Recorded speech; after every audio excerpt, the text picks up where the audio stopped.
Well, hello there, and welcome to ASCA Ignites post-secondary planning session. I'm Jennifer Curry, and I am a professor of school counseling at Louisiana State University. But prior to becoming a professor, I was a school counselor. I have been an elementary, middle, and a high school counselor, and I find a lot of joy in doing any type of career and post-secondary planning.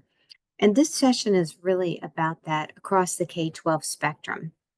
So we'll just jump in and get started since we don't have a ton of time. All right, this is just a description of the session, but basically this session is going to equip you to think about the entire K-12 journey and to begin your career development educational pieces that you want to integrate throughout your school counseling program. So here are some learning objectives. One is describe 3 key developmental milestones that students should achieve in relation to career and college readiness across the K-12 continuum. The second is to identify 3 free, reliable websites that provide school counselors with career assessments and quick access career information. And the third is to identify 3 reputable resources for career and college information designed for parents, teachers, and school counselors. Before we start, I just want to remind you that career development is a lifelong endeavor, and students need to have different knowledge and skills throughout their K-12 education. I often have people say, well, why do we have to start it so early? I mean, kids shouldn't have to think about a career or going to college when they're only in kindergarten. And while that perspective may make a little bit of sense to some people, I would offer a different perspective. My perspective is that we don't ask students to get to 12th grade and take calculus who have never had any type of math development their entire life, right? So before you ever get to calculus, you have to know numeracy and addition and subtraction and multiplication and division and, of course, ratios and all that good stuff that you learn throughout your K-12 experience. Well, career is the same way. We want people to develop and build consecutive skills and knowledge about careers and to be able to apply that in their lives. So that takes a really long-term and unified approach. All right.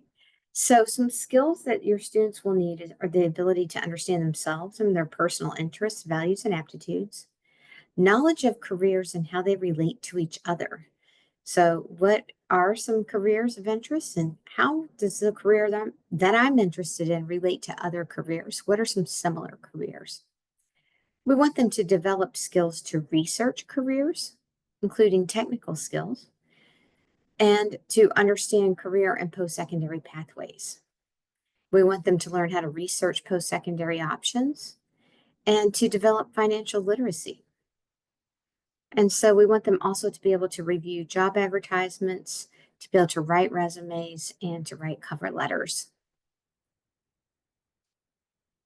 So by early elementary, what can students actually know or be able to do in terms of career? Well, they can know about community helpers, the types of vehicles people drive, and how they relate to work. They can have career play. They can understand tools of the trade, clothing of the trade, and start to develop a more broad career vocabulary. So here are some things we would like for our kindergarten and first graders to be able to do. And if you have pre-K, you can include them. We want them to understand that different tools are used to accomplish goals in relation to work, and that work occurs in a variety of settings and locations. So there's work happening inside your grocery store. There are people with careers in the library. There are people with careers at the fire station. And so we want them to understand that all of these locations that they see day to day have people who are working. And that various types of occupations do require different clothing. There's a reason why a baker and a doctor might be wearing something that looks like a lab coat. A baker's jacket can look very similar. But what are the functions of those? They may look similar, but do they do the same thing? Are they meant to do the same thing? You can think the same about the hats people wear. There's a reason a firefighter's hat extends toward the back of their head to cover their neck versus, for example, a construction worker's hat, which is also a nice hard helmet. But what is it meant to do? And how is it different from the firefighter's helmet? School counselors should be able to assess these student learning outcomes. We'll talk about that in just a minute. You want to tie it to literacy and have kids act out stories with bodies or puppets. If I'm doing a book on construction, I actually have the kids become the construction vehicles.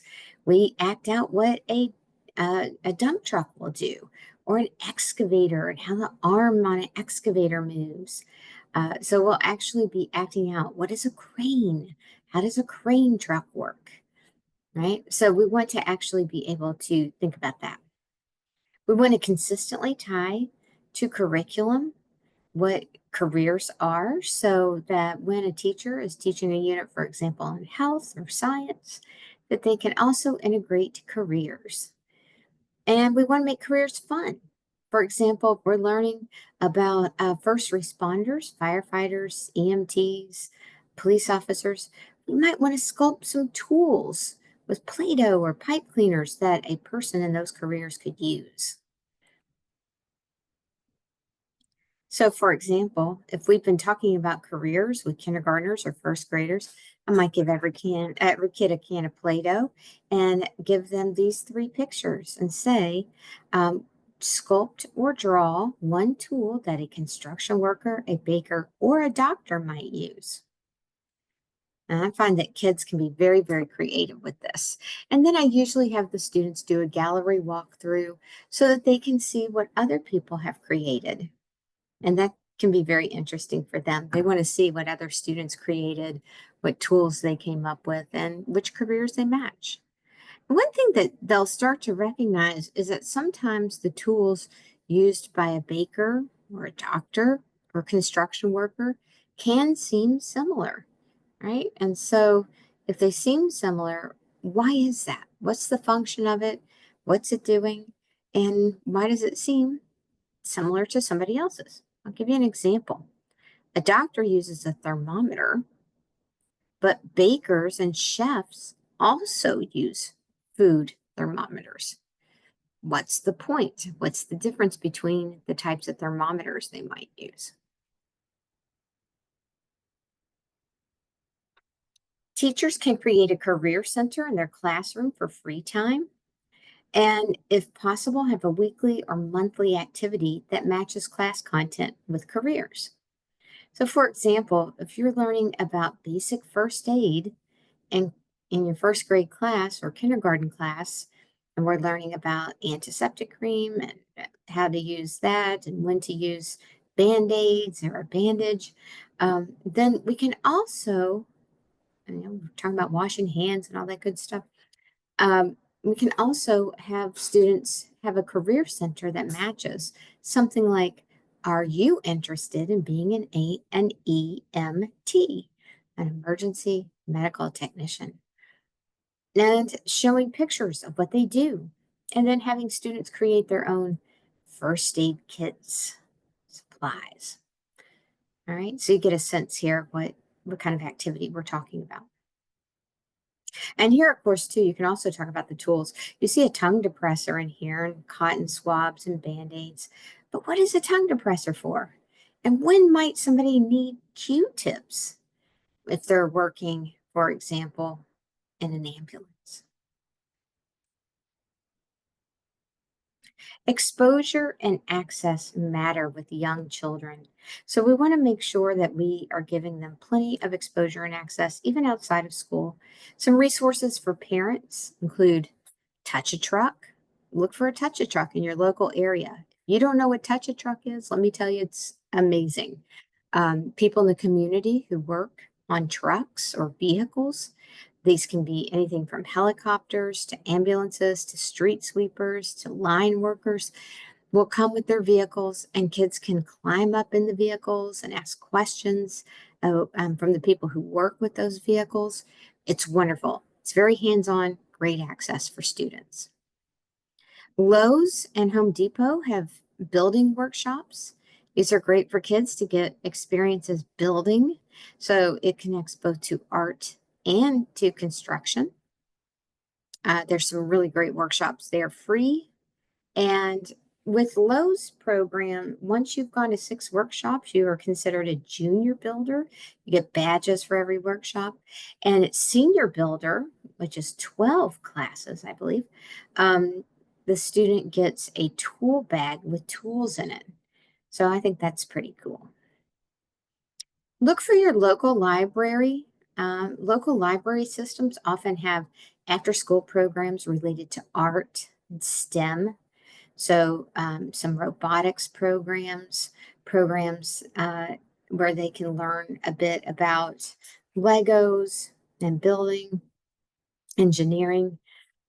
Certainly there are some wonderful art programs for beginning readers. Students can also join book clubs, so lots and lots of different things. Great summer reading programs with lots of enrichment. You can also look at your local parks and recreation department and see if they have some free community programs. I know we have a lot of free ones in my area that enhance students' understanding of STEM or of arts and humanities. For those of you working with pre-K through 2nd grade, PBS has a new show out called Skillsville. And you can watch Skillsville videos and go to PBS Kids. There are analog or digital games also available. The shows are only about 11 minutes each. And so the reason for that is that you can watch one episode, 11 minutes, and you can actually do a lesson plan related to the careers that students are seeing. You see here up on the screenshot, I have a 24-minute, what looks like a 24-minute episode. That's actually 2 episodes together. One is on entrepreneur and one is on hairstylist. So that's 2 different videos. But depending on what kind of information you're covering, you can certainly use Skillsville as a supplement. And you don't have to worry about parking your students in front of a television for a full hour or 45 minutes. They're very short, 11-minute episodes. And that's kind of a nice attraction about them. By 2nd and 3rd grade, we want students to start to expand their career vocabulary, understand career clusters, and thinking about a typical day on the job. So they're really going to start relating work and school together.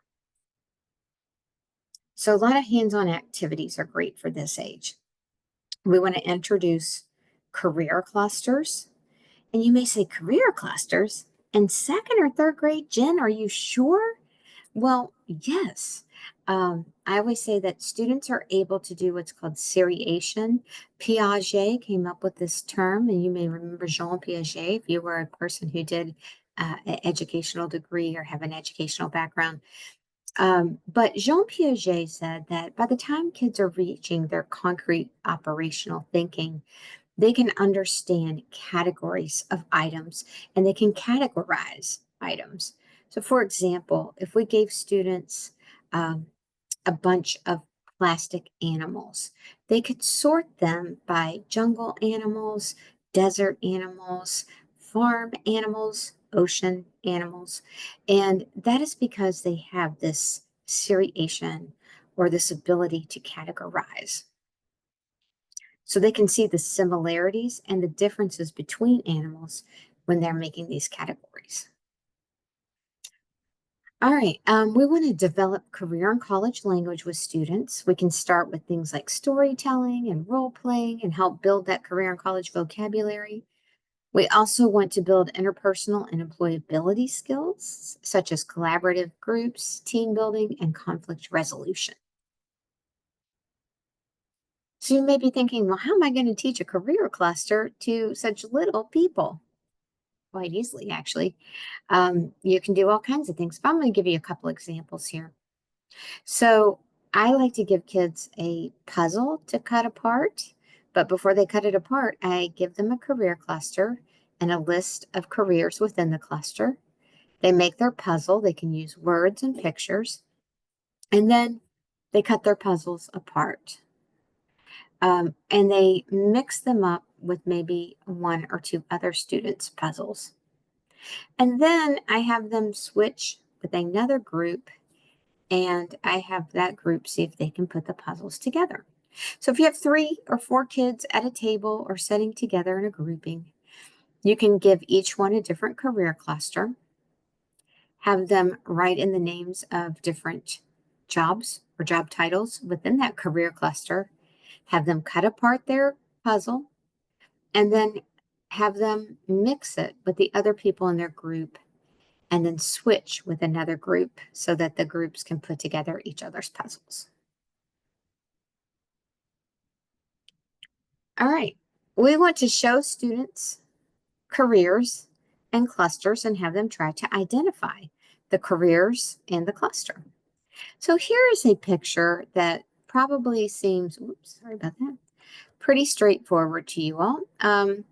In this picture, you will see that there's some people here sitting in some chairs, someone with a camera, and someone who looks as though they might be actually directing. Just for that.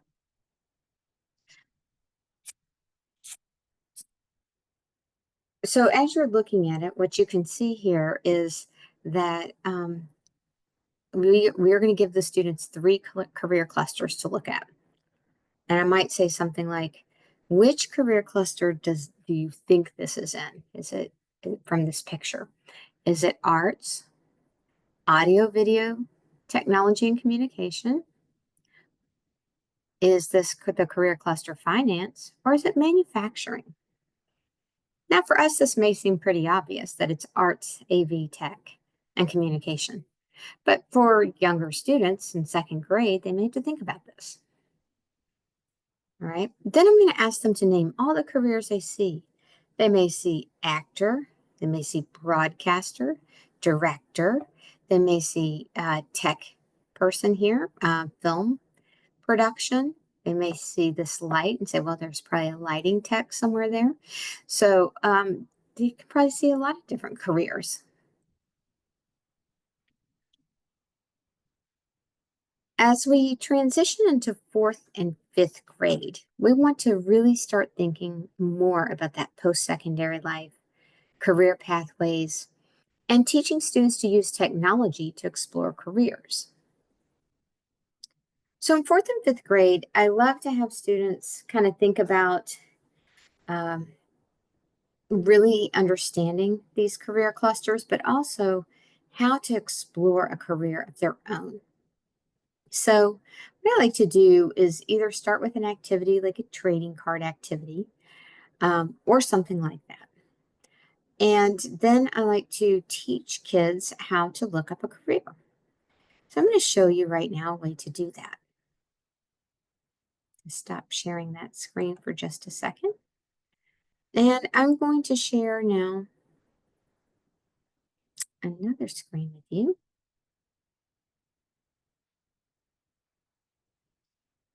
So what I want you to do, hopefully everybody will be able to see this in just a second. This is Occupational Outlook Handbook. And when you go to Occupational Outlook Handbook, all you have to do is go to Google and type in OOH, and that will take you directly to Occupational Outlook Handbook. Some things I want to point out, this is run by the U.S. Bureau of Labor Statistics. It is updated every year to 2 years. And all that you have to do is type in this navigation here, this center navigation, a career. So I have picked sonographer to look up. So we're going to look up sonographer. All right. We're going to go to that. All right, diagnostic and medical sonographers came up. All right, now what you'll see here is that your students are going to get some basic information. They're going to know how much a sonographer makes. They make $82,570 a year. They can watch a video about sonographers and what they do. They can learn about the entry level. Look at this, an associate's degree to get into this for $82,570 per year. They can learn about how much experience they need, on the job training, number of jobs currently filled, but look here at this job outlook. Over the next 10 years, we are predicted to need about 11% more sonographers. Some other things I just want to point out, you can learn about the state and area data. In other words, how many sonographers are needed in your area and what do they make? Because their pay in your area may be slightly different. All right, I'm going to go back to the PowerPoint. So we want to teach kids how to look up careers. And I would say usually the best way to do this is to give them a worksheet and that walks them through this. I do have some of those available if you'd like that. But basically, Occupational Outlook Handbook is free. ONET is free. We'll be talking about ONET in just a minute with another activity. But you want to teach them how to look it up and how to get just the basic information. One way I do that is I pull 100 careers from AI, and then I give each kid 3 careers to look up. So they're not all looking up the same careers. In 4th grade, you can take this research and have students to do a writing project. So if you connect it to ELA, then your ELA teachers can grade it. But what we want them to do is to be able to write something using research on careers about the careers. So they could actually use this information to write, what does a sonographer do? All right, so maybe they have to write 3 paragraphs and they can watch the video. They can learn a little bit about their day-to-day activities from Occupational Outlook Handbook. They can learn a bit about what kind of training they need.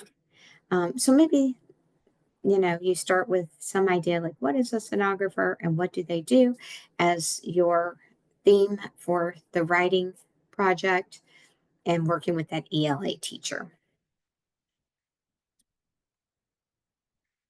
By 5th grade, we want them to not only be able to pull the information about a career, but to present it in some type of coherent way. So being able to think about a career they might want. So now instead of assigning the careers, what's a career you might want? And maybe 2 careers would be good. They can do compare and contrast essays by 5th grade, but also they could do some different projects like a career wax museum where they create their own trifold board and put down all the information about the career. And they have all the other students in the school come by and look at their boards. I actually recommend something like this over a career fair for elementary students. It gives the older students a chance to do research and to present their research and findings, while the other students get exposed to a lot more careers, hopefully, than if they had a career fair. Now, for your career wax museum, you can either assign students a career to look up, or you can approve whatever career they want to research. The only problem is if they all research the career they want is that you end up with a lot of people with the same careers, like social media influencer. You could have a class do a bulletin board together. Maybe your classes can decorate a 5th grade hallway with bulletin boards related to careers, or just individual student presentations using a career journal. Now, by 6th and 7th grade, we really have to start making a transition from exploring careers, which is what you do in elementary school, to thinking about our fit for careers. So we want sixth and seventh graders to think about how they personally fit with particular careers based on their interests, their values, their personalities, their aptitudes, and, and so kind of just walking through all of that with them in sixth and seventh grade. We also want them to create a resume. I'll talk about that in a minute, and tie that to future career goals. By eighth grade, we're going to start that ninth grade transition and career pathway planning. So middle schoolers really need the chance to do some deep personal exploration. And what's great about this is that they actually like to think about themselves as our middle schoolers. And they love to think about, their own interests, values, how they're different from the people in their lives, how they're similar to. So it gives them lots of ways to conceptualize this information. So beginning in sixth grade, we want the school counseling curriculum, particularly in the area of career, to help students explore who they are as an individual. We want to help students understand how they personally match a specific career, but we want to do that in a way where they are actually examining this information, using assessments, using tools to actually understand themselves. And then we want to do some self-exploration to help build their career decision-making self-efficacy. So the key activities here are to give assessments and results. And I cannot stress enough that the results have to be given in a way kids understand them. Resume building and linking students' career interests to academic advisement. So the main inventory that I'm going to recommend is any Holland type inventory. This is going to be a career interest inventory. And this can give students insight into the types of careers they may be personally interested in and satisfied with.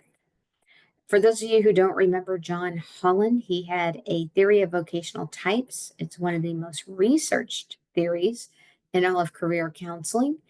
And Holland said that we have preferences for the types of work, the types of environments, and the types of tools we might want to work with. And he measured those using inventories to generate lists of potential careers that students will be interested in. Now, Holland had 6 different basic types. The first is realistic, and if you look at it here, it's at the top of this hexagon. And realistic people like to work with animals, tools, or machines. They avoid activities like teaching, healing, or informing others. They're very practical, very independent, and systematic. And some jobs in this area would be things like construction worker or people who work on farms. Lots of hands-on activities.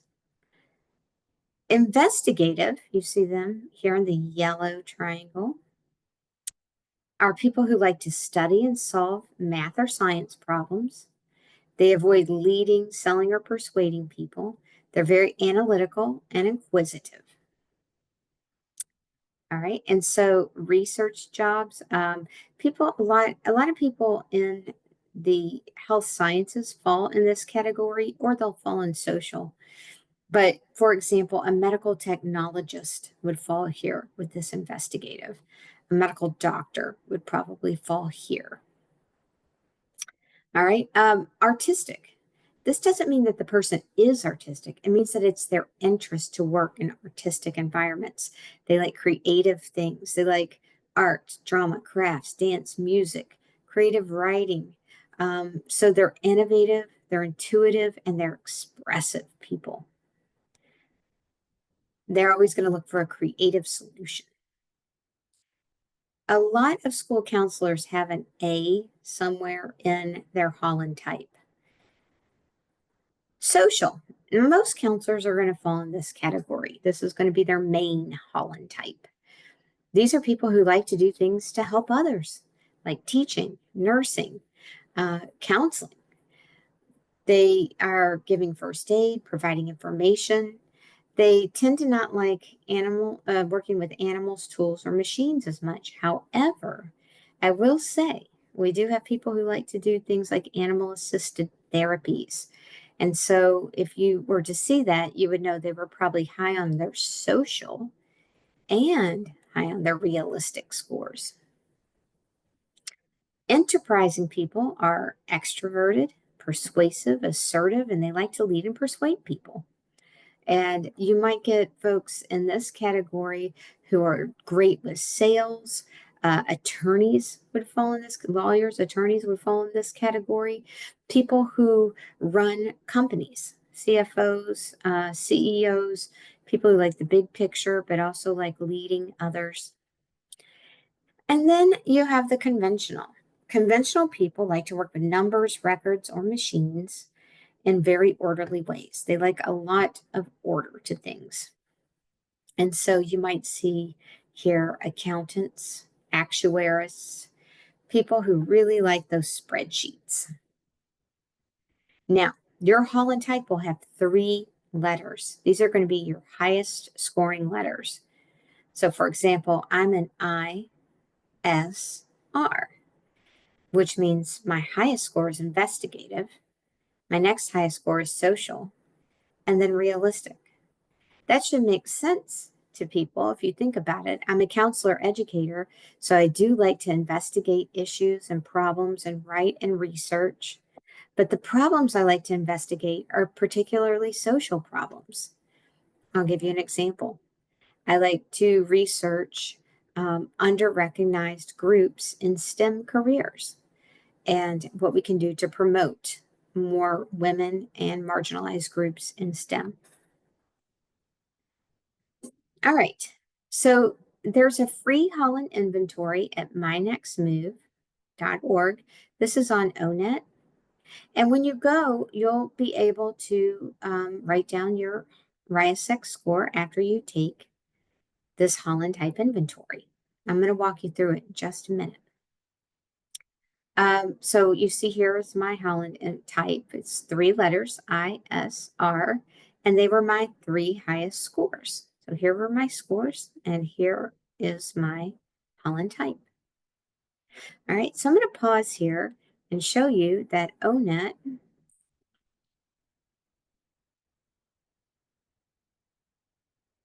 when you go to Google, you will type in ONET and you'll come to the landing page. Here's the landing page for ONET. And you'll go here to get to the interest profile that I was just talking about.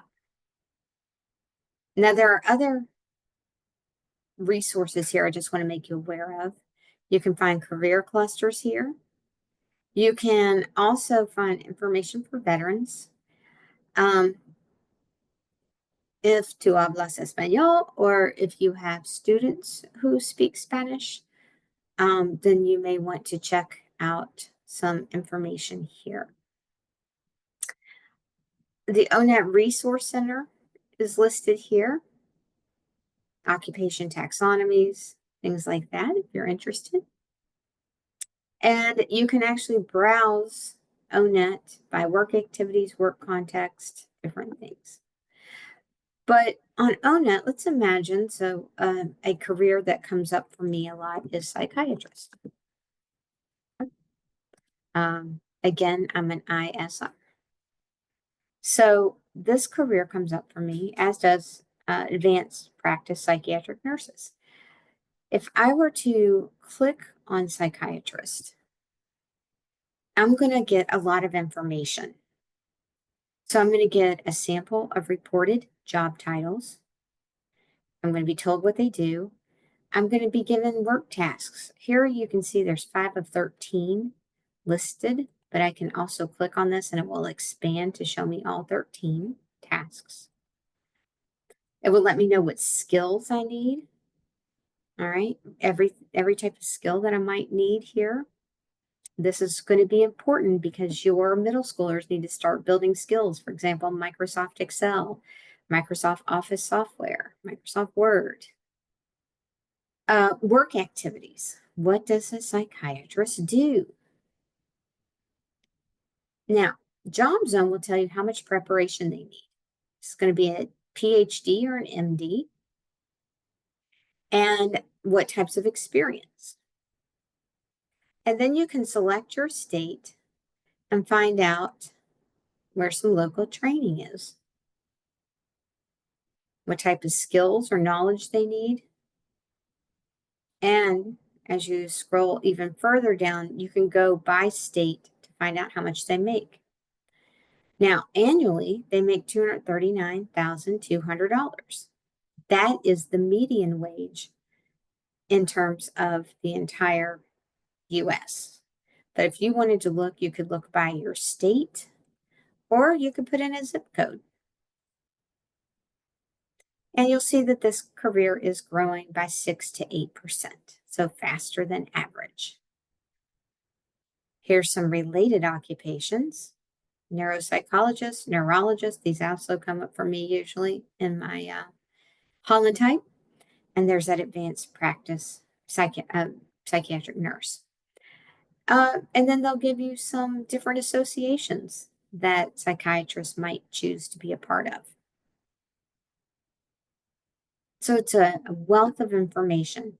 ONET is a lot of information and probably more than your upper elementary students, but by high school, your students will definitely need ONET, and certainly by middle school, it's okay to introduce them to it. All right, moving on, you'll have your students will have their interest profiler, and they'll be able to look up different careers based on that. You can also give students a personality or temperament test. 16 personalities is one, Know and Love is one, and it will let them know a little bit about their personality and how they function in the world. 16 personalities does give you a career profile, and it also gives you a workplace assessment. All right, Career One Stop is another really cool website that I want to show you. So far I've shown you Occupational Outlook Handbook and ONET.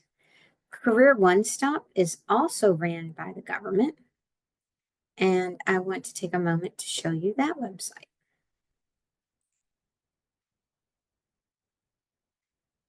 So if we were to go to Career One Stop, hopefully everybody can see that. We would see a little bit of information on different assessments you can take. Okay. Now, from their landing page, here's the landing page. You'll need to click on assessments to get there. There's also career video and information on the highest paying careers. Okay. So here's these assessments, and you can take the work values or the skills assessment. They also have an interest profiler. It's only 30 questions. And there's some other really cool things here. They have in their toolkit local training, certification finders, scholarship finders. So lots of information there that you can give also to families. Jobs, wages, industries. And if you go into resources, this is one that I really suggest middle and high school counselors look at. They have information for people with disabilities, veterans, which you may not have veterans that you're working with right now, but you might want to think about how entering the military affects students' careers, information for young adults. But if you go to people with disabilities, what you're going to find is information about disclosing a disability. This is great for kids who want to do internships or apprenticeships. Sometimes as early as 8th or 9th grade, they do that. And if you have kids who are going to do assistantships, apprenticeships, internships, co-ops, and they're going to be paid, you also want to think about not only disclosing disabilities, they do not have to do that, but they can, and accommodations. And this literally gives you accommodations. If you click there, I just clicked on accommodations and I'm scrolling down to accommodating information A to Z, and it hooks me to Job Accommodation Network.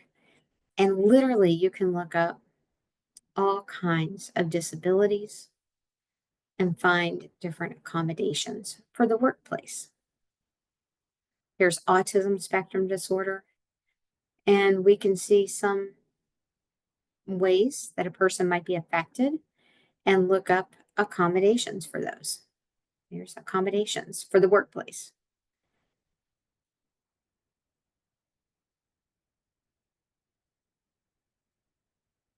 Okay, so that is a little bit about Career One Stop. Lots of resources, but you can certainly do that values card sort, and that's going to give you some good information here on the values that a student has, and it links to ONET.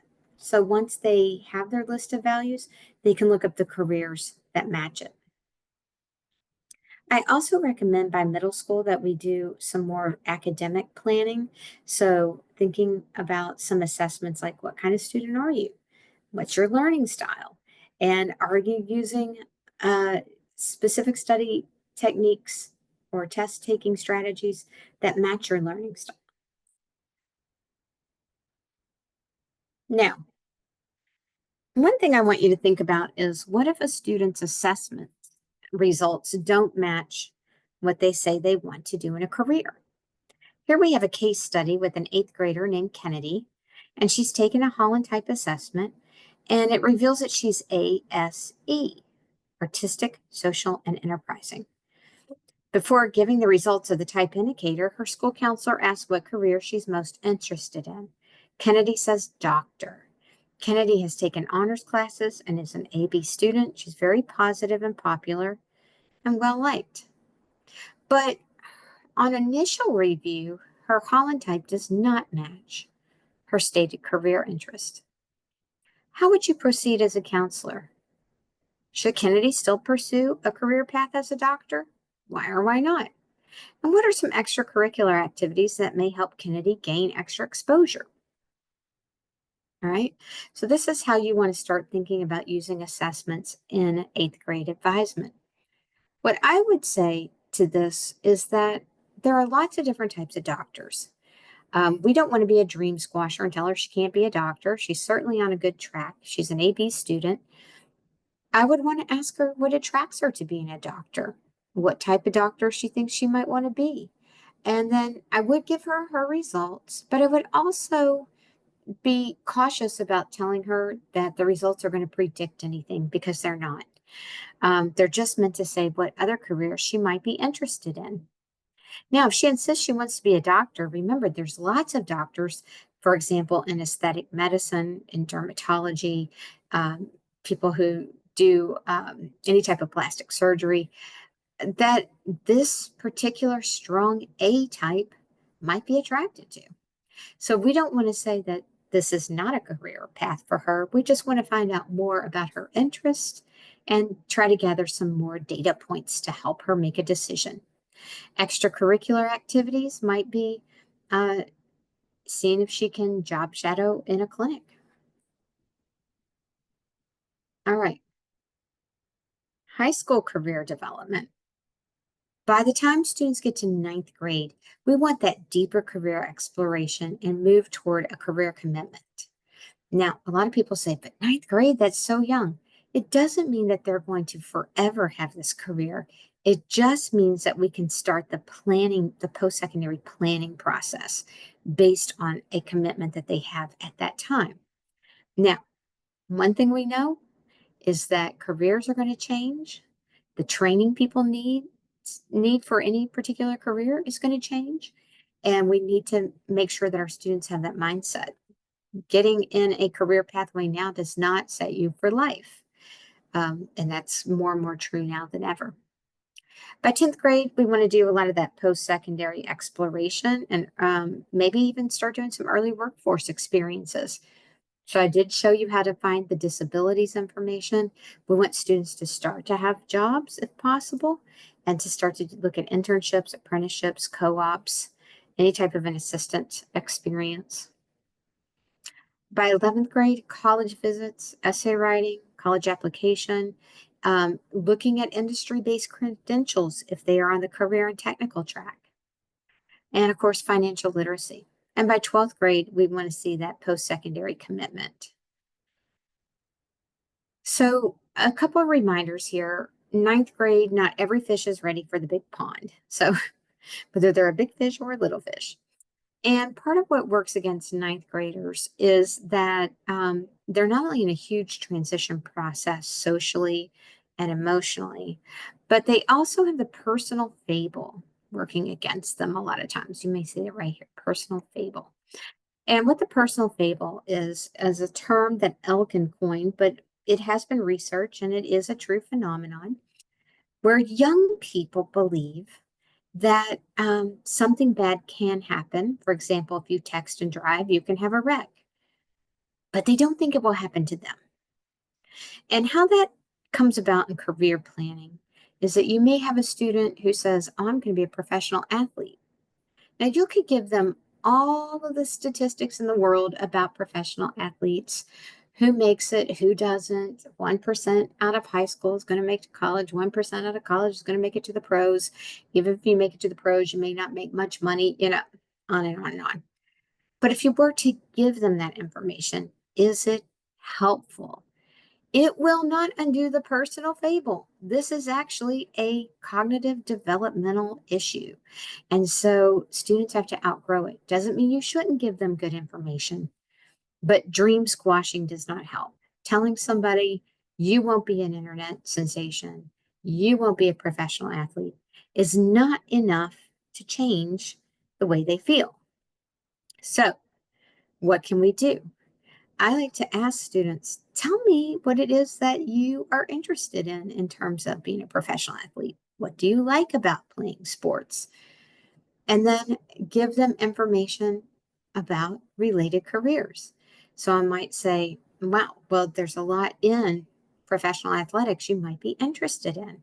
And remember that most people who are interested in athletics go to college and play first. So you would need a major.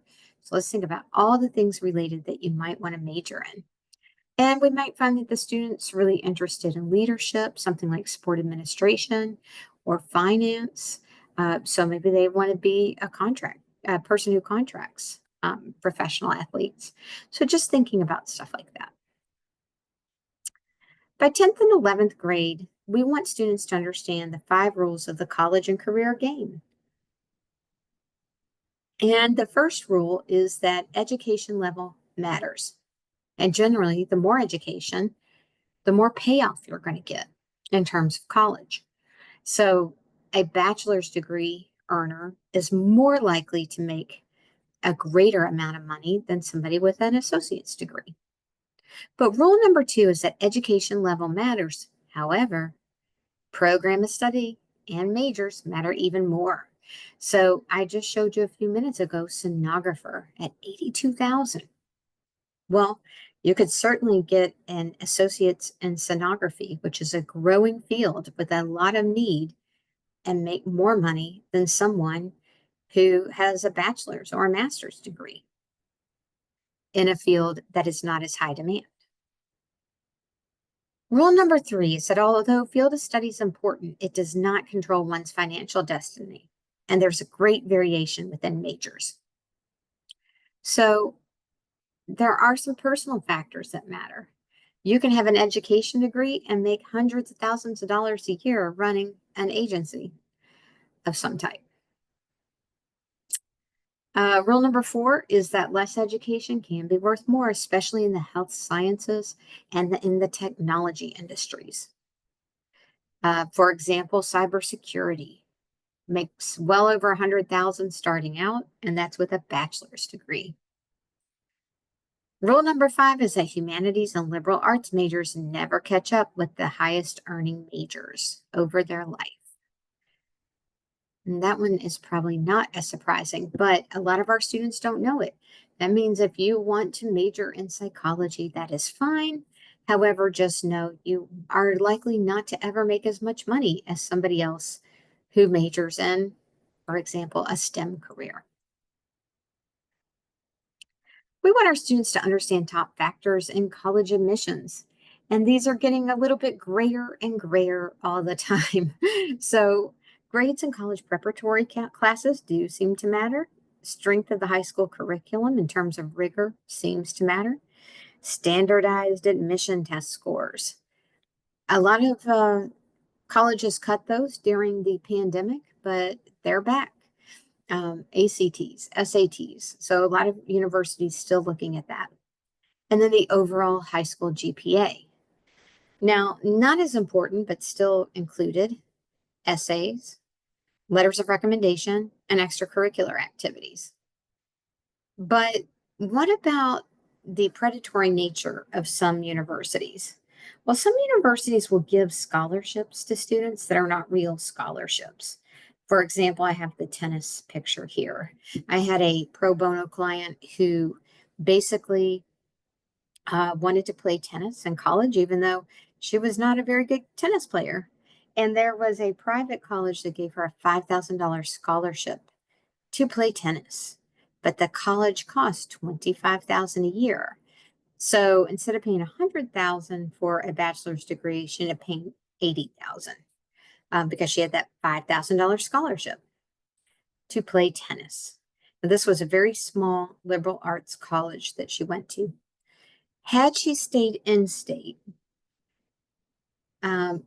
our in-state scholarship in Louisiana would have paid fully for her tuition all 4 years. So we can give the information, but listen, some people are not going to take your advice, or they're not going to take, the information you give them and make a decision you would make. But that's okay. That's a value system. When advising students, stop and think about the career path of the student that they have chosen and the student's interests. Consider the whole person. Here are some things that you might want to think about in high school advisement. What cultural issues do you need to consider? I've worked with Kurdish students, and the females really were not going to be allowed to have a career outside of the home past post-secondary education. Most would not even get to go to post-secondary education. They might get to finish high school and that was it. So kind of thinking about cultural issues, but still how to help that student be a whole person, even within the context of their culture. Other things that you might want to consider culturally is that for some students, being near home is very important. It's a cultural expectation. So they're not going to go away to a college that's, 5 or 6 states away or in another country because they need to be home and help the family. That's part of an expectation. So just thinking about your advisement, and is it culturally sensitive? Are you bringing up a variety of universities, state, public, HBCUs? I find a lot of counselors are not bringing up HBCUs, and they should. They're still relevant today. They're still important today. So thinking about the different types of schools that you bring up. Think about electives a student with this career path might enjoy. Are there clubs at your schools that can help? For example, you have a student who wants to go into law. Great. Maybe speech and debate would be a good pathway for that student to think about in terms of extracurriculars. What about service activities? What types of service activities might be helpful? If you have a student who wants to be a firefighter, job shadowing, thinking a little bit about maybe doing some service or volunteer work with the firefighters in their local area can give them exposure to firefighters. What social or emotional skills might the student need to work on developing? I have a child who has autism, so always thinking about like how to manage the social skills training. In addition to, you can be as gifted as possible, but if you are not able to work with other people, it's going to be a problem. So always thinking about like developing him socially is like a piece of his overall career development. It's important to take that students take rigorous courses. However, I really want to challenge you to think about which AP courses and to be able to explain to parents if your child is on a STEM pathway and they want to be successful in college, they're probably going to need to take AP courses that are STEM AP. Taking a bunch of humanities AP courses, a lot of parents think will get their GPA up and make them look good, but that's not the coursework that's going to help them be successful long term. So if they don't have that AP physics, they don't have that AP calculus, it can be really hard to make it in a lot of STEM careers. And so really helping the parents think about what are they going to need before they get to college that's going to help them with the rigor of college. So rather than take every AP class, I would take the ones that really are going to help the student. How might taking more courses affect his or her mental health? I'll give you an example of a sixth grader. This is my son with autism, and he is also highly gifted. We had to decide this year, as a sixth grader, would he take some high school courses? He has decided to take 2 high school courses. Now, really have to monitor that as a parent, but I would say school counselors, you need to think about it too. Is it too much pressure to start taking high school classes in sixth grade? For a lot of students, yes. And so we're really watching to make sure he's okay. But I would encourage you to do that with every student. Can they handle this? Is it better to take it slower and just let the student adjust, and they'll get there? It's okay. Could students benefit from a gap year? A lot of students may tell you they want a gap year. I do think gap years can be helpful, but only in a certain context. And that is that they have their post-secondary planning done already and that they know where they're going to go when they return from that gap year. So if they do take a gap year, when are they returning and to where? Some really great resources for career and college decision making. There's that apprenticeship job finder, Career One Stop. The college scorecard, y'all, the college scorecard has been actually revamped, and there are lesson plans on there now that you can use with your high schoolers to help them make decisions about a post-secondary plan. So it will let them look at their fields of study, cost, admissions, and what they value, and help walk them through how to make that post-secondary decision. College Navigator from the NCES, wonderful. You can compare apples to apples, different schools and programs. The Common App, of course, is how we get people to apply for colleges. And then College Signing Day, Michelle Obama's Reach Higher initiative, College Signing Day, Better Make Room. That is a great place to get resources and to learn about ways to have a successful college signing day for your students. All right, whether you're in an elementary, middle, or a high school, you need lessons, right? So I've told you what milestones students need to hit. Now you know, okay, I know what they need to do, but how am I going to make it happen? Well, with a lesson, right? So here are some websites for some free lessons. I do not encourage paying for lessons. There's too many out there that are free. So you can certainly look for lessons. Another way to do that, if you know that you want to give, for example, a skills assessment, look in Google for career lessons using skills assessments with middle schoolers. Refine your search. Financial literacy. These are all websites for financial literacy. Some of them for very young children. For example, Peter Pig's Money Counter here. They can learn to start counting money, to start developing budgets. And a lot of these others, I like this one, the Uber game. It teaches you a little bit about getting into the gig economy and making money that way. You're probably feeling somewhat overwhelmed, and that's understandable. Remember, you're a counselor, and your greatest gift is the ability to connect with others. Implement your post-secondary programming a little bit at a time. Figure out what you can do in this first year to be successful, and maybe just implementing 2 or 3 lesson plans per grade, and that's okay. You may also have a team that's already doing some career fairs, job shadowing, guest speakers, mock interviewers. So go ahead and try to fit with whatever's already happening and then build on. Remember, career is a lifetime endeavor. Not every student's going to get there at the same time. Use resources outside of your school, such as the public library and community rec centers, and recruit parents. Many are willing to participate if asked, and help assuage parents' fears about their children's futures. Remind them that failure is part of growth. So, key takeaways: post-secondary is a lifelong endeavor. We have to begin early. Post-secondary planning should be fun and engaging. Students love it if you are there with them and helping them learn and understand what they're seeing. Remember that parents have a lot of anxiety. Help assure them that their children can be successful. And don't be a dream squasher. You can always expand people's career ideas instead of squashing them. And remember to take the session evaluation. Thank you, and I hope you have a wonderful, wonderful year. I wish you much success.